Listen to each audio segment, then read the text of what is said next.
Someone says something kind, and instead of warmth, you feel exposed. Your brain starts scanning for the catch. You smile, you deflect, you downgrade it, you change the subject. Not because you hate praise, because you don't trust what it means. People assume the hardest words to hear are criticism. For some people, the hardest words are "you did great." A compliment is supposed to be a gift, but to a certain nervous system, it's also a spotlight. And spotlights feel like danger when you grew up learning that attention usually came with a price. If you don't trust compliments, it's rarely about being humble. It's about prediction. Your mind is trying to predict what happens next. The compliment lands, and a quiet question follows it. Why are you saying that? What do you want? What are you setting me up for? That question didn't come from nowhere. It was trained. Some people learned early that praise was inconsistent. It appeared randomly, then vanished. Or worse, it arrived right before punishment. A parent might gush about you in public and then criticize you in the car on the way home. A teacher might praise you when you performed and ignore you when you struggled. Your brain links approval to volatility. The compliment doesn't mean safety. It means the weather is changing again. And if you've lived in emotional weather that flips without warning, you stop relaxing when the sun comes out. You brace for the storm. Then there's the version of praise that's not really praise. It's control-wearing perfume. Compliments that come with a hook. You're so mature for your age. You're the responsible one. You're the smart one. These sound nice until you realize they're assignments, roles, contracts you never signed. If you were the responsible one, you weren't allowed to fall apart. If you were the smart one, you weren't allowed to be confused. If you were the easy one, you weren't allowed to need much. So later, when someone compliments you, part of you hears a demand forming underneath it. Keep being that. Don't disappoint me. Don't change. And suddenly the compliment is not a celebration. It's a leash. There's also the problem of self-concept. Your brain protects the story you have about yourself, even when that story hurts. If deep down you believe you're not that impressive, not that lovable, not that talented, then a compliment doesn't feel like information. It feels like an error, and the mind hates errors.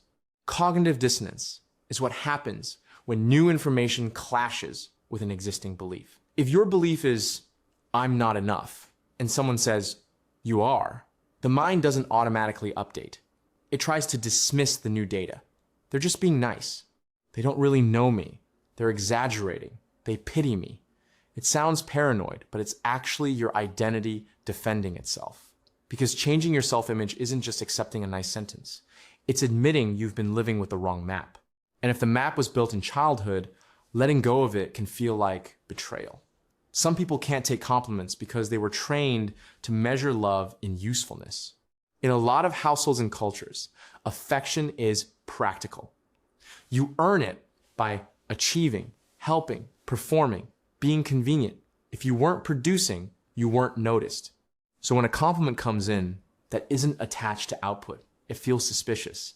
You think, why are you praising me for something that doesn't pay off for you? Or you only trust compliments that match a visible result, something provable. Nice presentation? Fine. You have a calming presence? That's harder. Because that kind of compliment points to something you can't quantify. And people who grew up in conditional environments tend to trust only what can be measured. There's a social layer too. Compliments are not always pure. Sometimes they're bids for closeness. Sometimes they're negotiations. Sometimes they're status games. A compliment can be sincere and still have social intention, like, "I'm showing you I'm safe. I'm trying to connect." If you have a history of relationships where connection meant obligation, you'll feel that intention like pressure. The compliment becomes a doorway you didn't ask to open. If you accept it, do you owe them warmth, time, access? A compliment can feel like someone stepping closer, and your body reacts before your mind has a chance to interpret. That's why you might freeze and forget how to answer. Not because you're rude, because your nervous system is deciding whether you're being recruited into something. And then there are people who don't trust compliments because they've been punished for standing out.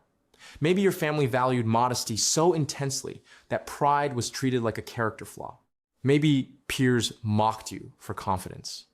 Maybe you learned that being seen invites envy, resentment, sabotage. In that world, a compliment is dangerous because it increases your visibility. It raises your profile. It paints a target. So you learn to stay small, not for virtue, but for safety. You become fluent in shrinking. You laugh it off. You say, no, I got lucky. You hand the credit away quickly like it's hot, not because you don't want the good thing, because you don't want what comes with it. Some people can't accept compliments because they don't believe in stable kindness. If you've experienced affection that flips into contempt, you start reading kindness as the beginning of a cycle. Idealize, then devalue. Warmth, then withdrawal. In adult life, this can show up as a strange emotional allergy to being appreciated. The closer someone gets, the more you look for evidence they'll turn. So the compliment becomes a test you didn't consent to. Do they mean it now? Will they mean it later? What happens when I'm not impressive? If you've been loved only at your best, praise doesn't reassure you. It reminds you of the cliff edge. The moment you stop being excellent, you fall. Even the simple question of what to say back can feel loaded. Thank you sounds easy until you realize it's acceptance, it's agreement. It's you saying, yes, that good thing is true about me. For someone who built their identity around self-criticism, agreement feels arrogant or risky or fake. So you reach for safer scripts. It was nothing. Anyone could do it. I just had help.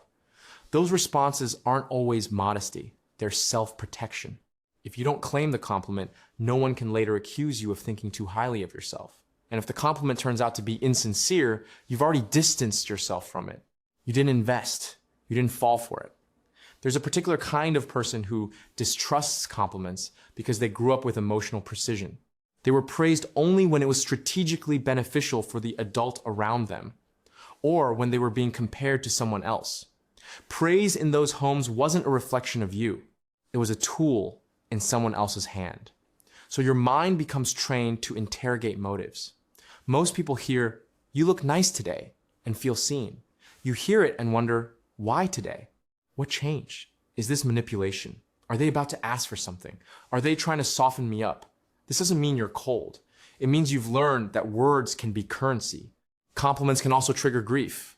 If you've spent years believing you are unremarkable, then hearing someone name something good in you can touch a sadness you don't expect. Because it raises a quiet possibility. Maybe you could have felt this sooner. Maybe you deserved this earlier. Maybe you missed years of warmth because you didn't know how to receive it.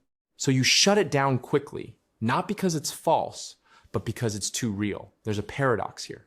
People who distrust compliments are often the same people who desperately want to be understood. They don't want flattery. They want accuracy. They want someone to see them clearly, without agenda, without sugarcoating, without strings. And because they care about truth, they can become skeptical of kindness that feels unearned or too smooth. The compliment needs to be specific to feel safe. It needs to be grounded. "You're amazing" feels like a lie. The way you handled that conversation was patient and clear, feels like reality. Your brain can file reality. It struggles with vague worship. If this is you, there's nothing wrong with wanting compliments to be precise. But it's worth noticing when your skepticism isn't about accuracy. It's about permission. Permission to be liked without performing. Permission to be valued without proving. Permission to be appreciated without paying. Learning to accept a compliment is not learning to be confident. It's learning to tolerate being seen without immediately defending yourself. Sometimes the most healing response isn't a perfectly witty reply. It's a simple, steady thank you. Not because you fully believe it yet, because you're practicing the feeling of not fighting what's good. A compliment is a small moment where someone offers you a kinder story about yourself. You don't have to build your whole identity on it. You just have to stop throwing it back like it's dangerous. Let it sit in your hands for a second. Let it be true for the length of one breath. For some people, that's how a new self-image begins. Not with grand transformation, with a quiet acceptance that maybe the good things people see in you aren't traps. Maybe they're mirrors, and maybe you're allowed to look.